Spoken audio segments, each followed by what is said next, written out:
Me tehdään kumpivideo Essin kanssa. Eli tämän tarkoituksena meillä on kysymyksiä.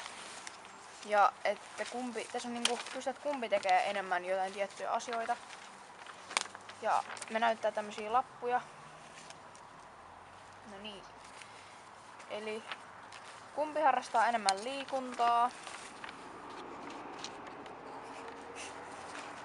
Kumpi syö enemmän herkkuja.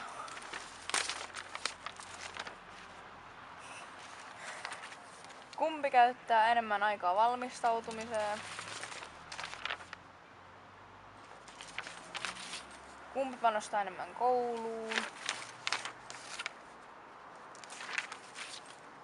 Kumpi kuuntelee enemmän musiikkia. Kumpi siivoo useammin.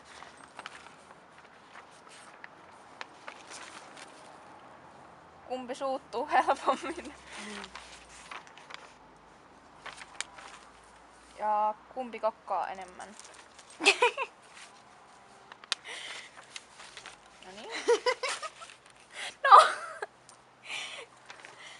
Kumpi herää aikaisemmin aamulla?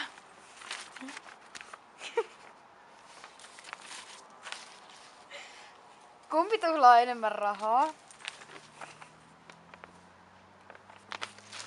Kumpi kuvailee enemmän? Kumpi on vanhempi? Kummalla on paremmat käytöstavat?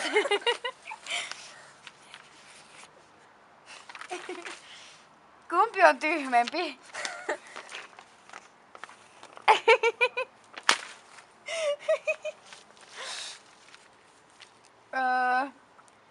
Kumpi tykkää enemmän talvesta? Kummalla on tyhmemmät ideat?